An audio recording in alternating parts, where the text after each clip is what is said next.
got Jordan Kress, back right corner, Lobo, touchdown! Jones gets the snap, takes it straight up the middle, he breaks the tackle, handed off inside, oh, and a great stick in the hole!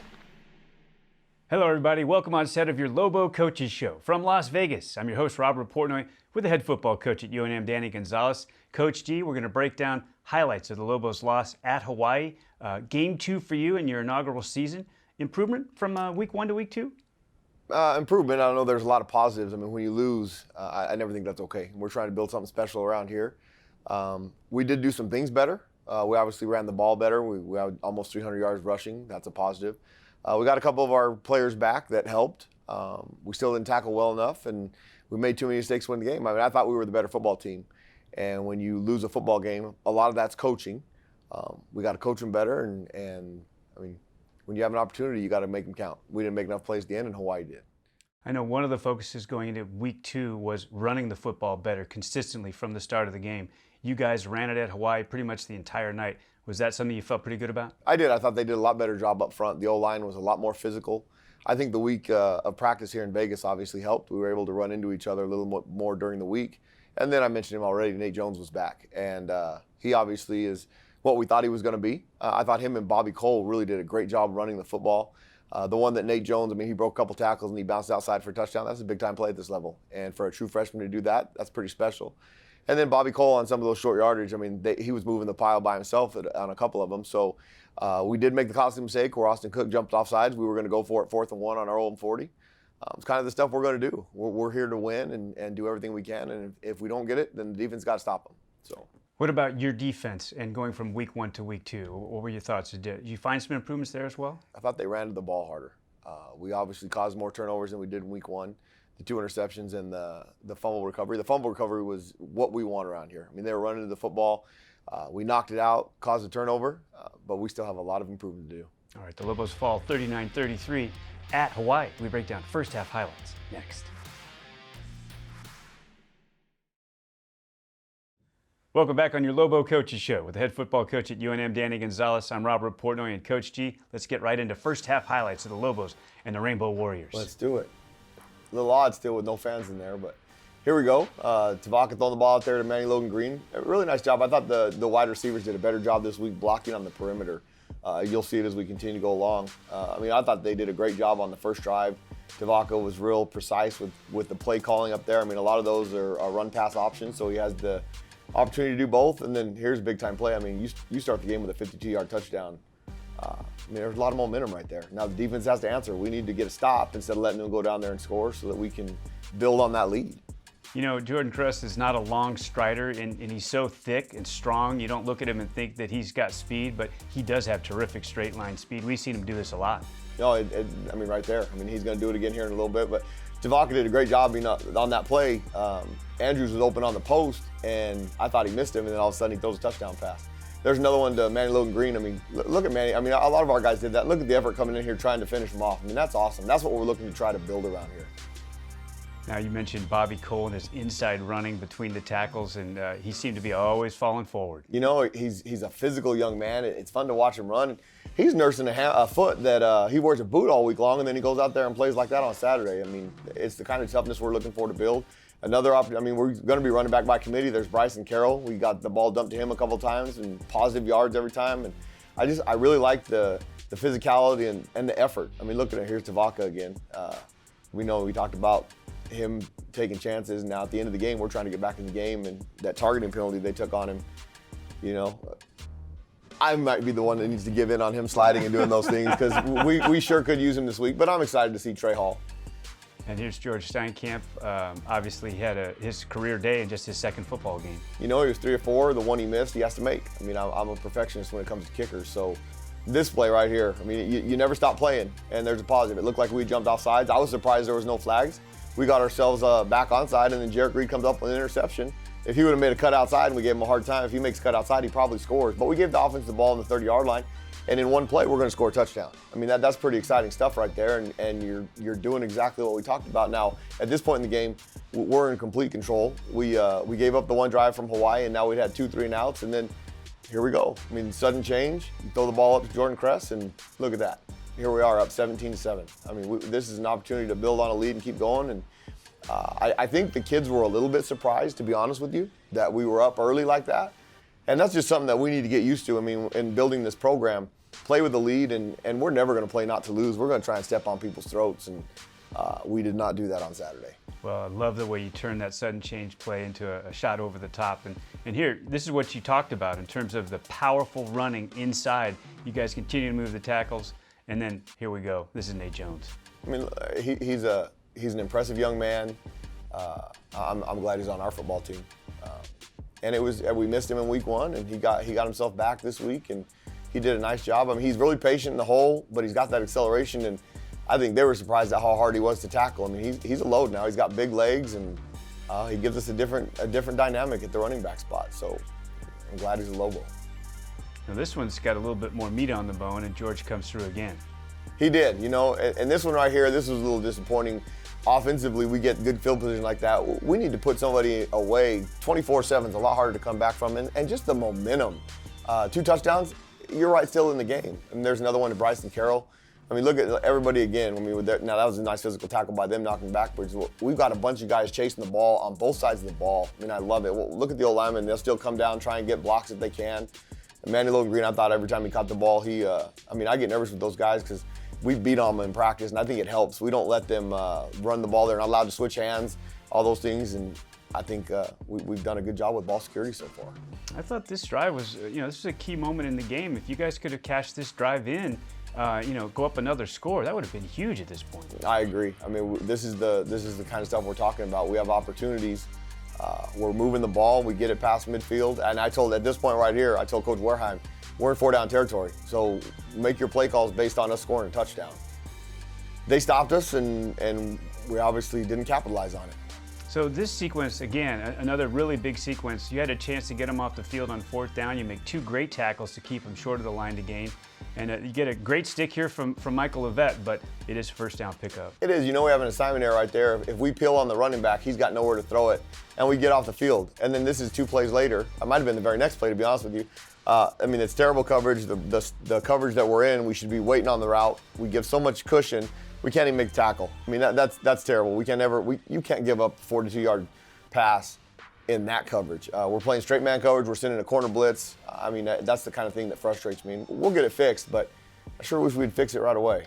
So this play, again, a big one over the top, but your defense is going to come up big on this particular possession. We did. That was an opportunity right there. I mean, situational awareness. Know the situation. There's no way you should give up a deep ball. Now, we intercept this ball to keep him out of the end zone, and that was a really good job by Jarek Reed there. This could be, if they go in 21-20, we've lost all the momentum. We kind of capitalized on some of it. We knew defense was going to have to come out again. But the earlier play, there was 1:10 to go in the half. I told the officials, if we stop them, we want a timeout so that our offense can try and score again, and then we give up a long play. I mean, we got to be better than that. Well, you do have a first half lead, and you come up, Jarek Reed, 2nd interception of the half to maintain that lead into the break. The momentum could have gone away, but you kept it going into the halftime. We did. We got a good stop, and that was a big-time play. And big-time players make big-time plays. He did a nice job.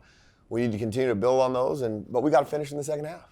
All right, we come back and take a peek at second half highlights on the other side. Welcome back into your Lobo Coaches Show with the head man of UNM football, Danny Gonzales. I'm Robert Portnoy, Coach G. Before we get into second half highlights, what was it like at halftime of the Lobos in Hawaii? What did you say to the guys? They were excited we had the lead. I was disappointed that it wasn't bigger. And we missed on some opportunities. I told them, now that we're in the heat of the battle, we're the better football team. So let's go out there and capitalize on the mistakes that we made in the first half, and let's finish this off. Obviously, we didn't, and we have a long way to go, a learning process, but we'll get there. I'm impatient. I want it to be now. And I know I'm the one that's been talking about it's a marathon, not a sprint. Well, I want to start sprinting. And we'll get there, but as we'll see, we made some mistakes. All right, let's get to the second half highlights. The Lobos and the Rainbow Warriors. We came out, we didn't get a stop right away. We gave up a big play on defense. We're playing man coverage right here. We should have a free safety in the middle of the field right there. So if I'm Michael Levette, I'm wondering where my free safety is. They had a combination coverage up top. He got beat on the leverage. If he doesn't look back, he'll have a chance to make the play. Some technique issues, but we should have a free safety right there in the middle. And then we're playing cover 2. There's no way you should ever give up this deep ball. Latavion Beaton falls down. Another opportunity, a missed opportunity. Our corner, he doesn't collision the guy inside. So it's a combination of people. It's not just one guy. It's not just the DBs getting beat. As you'll see, I mean, we need to get pressure on the quarterback. Now, I thought the offense did a good job of coming back out and capitalizing. They kept us in the game all night. We're down 28-20. There's an opportunity for Hawai'i to pull away, and the offense answered. They moved the ball right down, got us back in the game. We get within one here. Sometimes it takes some luck. I mean, that was a nice concentration by Jordan off of the bounce right there.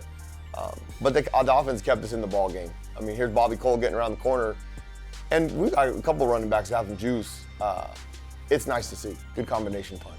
Yeah, Bobby Cole and Nate Jones were tremendous in this contest, and here's Nate bouncing it outside. That's right. Here's the one we talk about. I mean, that's a nice job. It's patient. He didn't bury himself. He sees a little seam, and he gets outside down the sideline, and we're right back in it, 27-28. We didn't go for two because I don't like chasing points. If it would have been in the fourth quarter, I think it's a different situation, but we're going to try and maintain an opportunity to win the game. Well, Hawai'i goes for two late, and I'm going to ask you about that when we get there. I love the block on the edge by Kyle Jarvis to help Nate get to the house on that touchdown. Tavaka Tuioti, again, getting out of the pocket and taking off. And did a nice job, make some people miss. Now right here, I'm happy that he ran out of bounds. Now if that's one of our running backs, they better lower their shoulder. But it's okay for the quarterback.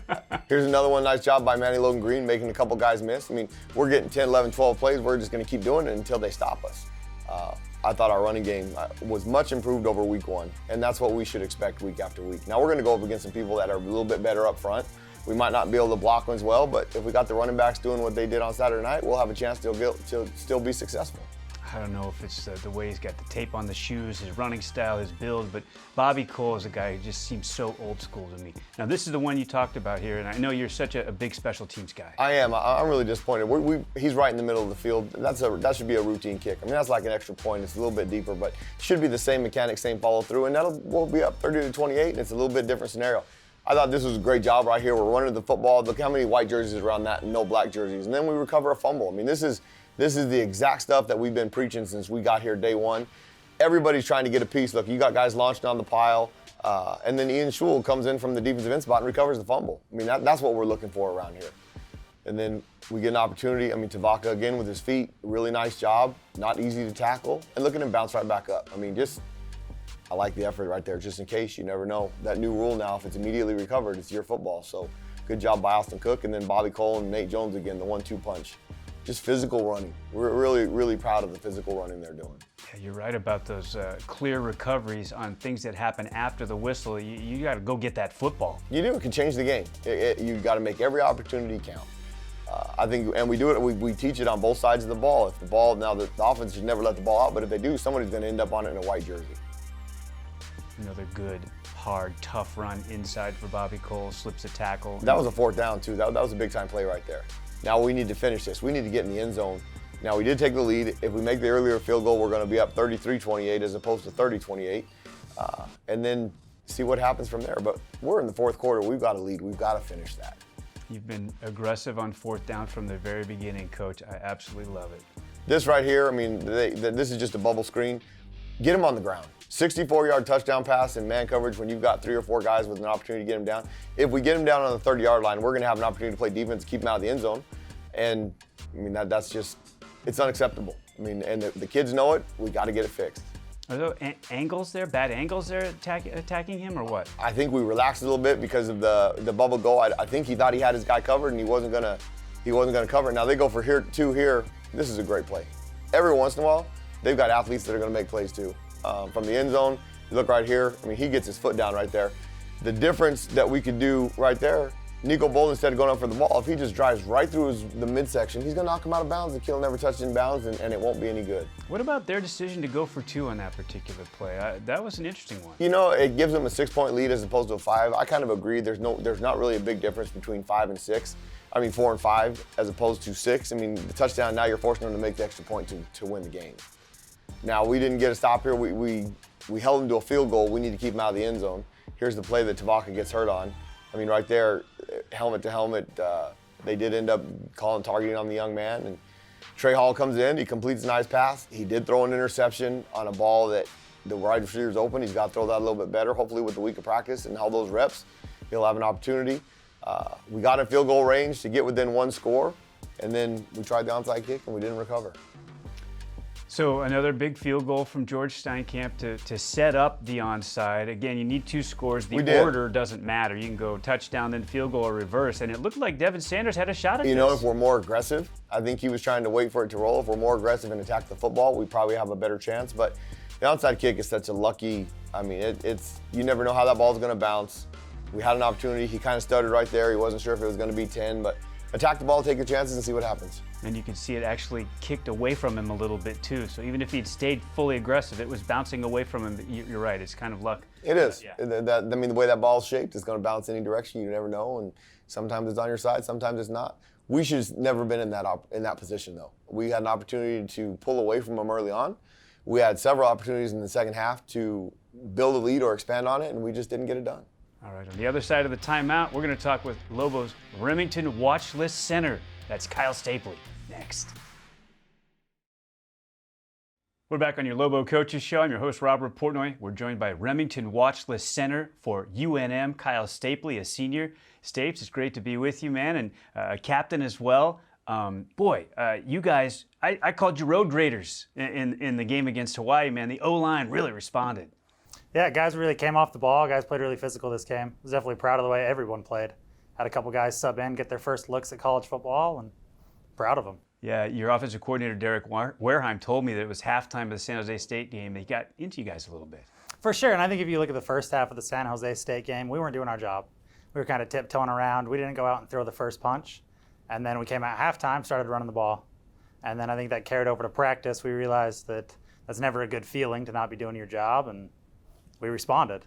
Well, it's strange times, obviously. It's 2020. We're sitting in a hotel room doing the coaches show. You guys have been here for 8 days now as your new home on the road is Vegas. What's it been like? It's been really interesting to be practicing over at Sam Boyd Stadium, to have to get on the buses and go over there in the morning. And then just the hotel life has just been weird. Just staying in my room for everything. Like, it's interesting for sure.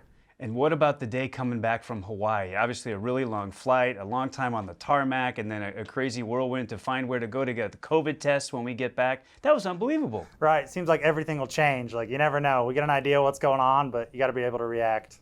Well, the only thing that's the same is that everything changes constantly. Right. So your experience at UNM, I mean, you're obviously one of the oldest on the team now with the most mileage behind you at New Mexico. How's it been for you? It's been an awesome journey.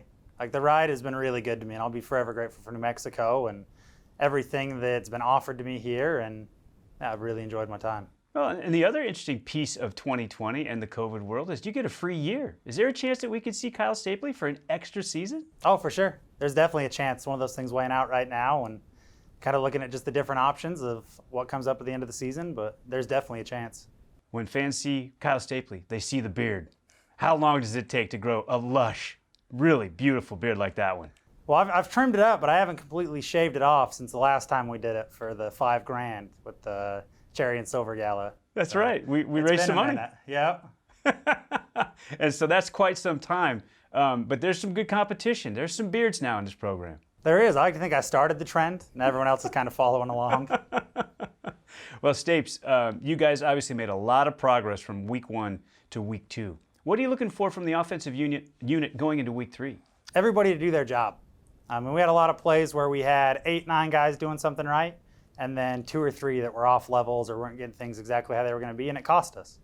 You know, we had opportunities. We need to score touchdowns and not field goals when we get down in the red zone. And I think that's going to be our emphasis this week, is better execution and having 11 guys doing exactly what they're supposed to do. You know what I got to point out? If the beard weren't there, with the way that the top is trimmed, you'd be full-on mullet right now. Oh, yeah. It's there for Nobody sure. can see it. Can't see it, but it's there. Fantastic. I haven't been able to get a haircut out here to clean it out. But. You got a home game at UNLV Stadium. Stapes, man, we wish you the best of luck, bud. Thank you. Okay, when we come back on the other side of the timeout, we welcome back Coach Gonzales. We wrap up the Lobos and Hawaii, and we take a peek ahead. New Mexico hosting Nevada in their home away from home, Sam Boyd Stadium, after this. We're back to wrap it up on your Lobo Coaches Show. I'm Robert Portnoy with head football coach at UNM, Danny Gonzales. Coach G, just a quick ribbon around the game against Hawaii and what the focus will be leading up to Nevada. Well, the focus obviously on defense will be giving up big plays. We can't give up big chunk plays. Now, it's been happening in practice, and we're trying to convince the kids, you're going to practice the way you play. And, I mean, Nick Saban said it best, practice until you can't get it wrong. Don't practice until you do it right. Practice until you can't get it wrong. We need to continue to do that. Now, hopefully, on offense, we'll continue down this path. Now we're going to have Trey Hall at quarterback, so we'll have a little bit different dynamic. We'll have a couple different plays.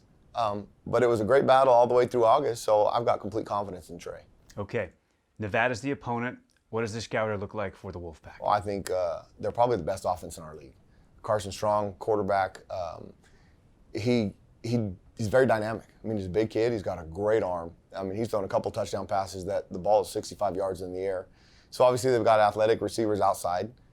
They're big. I mean, shoot, their backup quarterback's 6'9". So if we can get past Carson Strong, who knows? That guy's gigantic. So I don't think you'll see a lot of knocked balls down this weekend. But we just got to cover them better. And then on offense, and they're pretty good on defense too. I think they're 14th nationally in the country on defense. So obviously Coach Norvell's doing a great job building his program. We've got a great task ahead of us. And if we have a good week of practice, we'll be competitive and have a chance to win just like we did Saturday. Is the entire playbook open for Trey Hall with his first start at quarterback for you? For sure, yeah. And now, probably going to have to talk to him about being selective on how he runs the football, because there's a big separation between him and Connor Janal and Isaiah Chavez. So we need him to stay healthy, but we just need him to play well. If he relaxes, he'll be fine. All right, Coach G, best of luck against the Wolfpack. Thank you. All right, for Danny Gonzales and our entire crew, I'm Robert Portnoy. Till next week, so long, everybody, and go Lobos. Anybody can lead. That's the thing. We need positive vibes, positive energy. Anybody leads, bro. Hey, purpose on 3, 1, 2, 3. Purpose.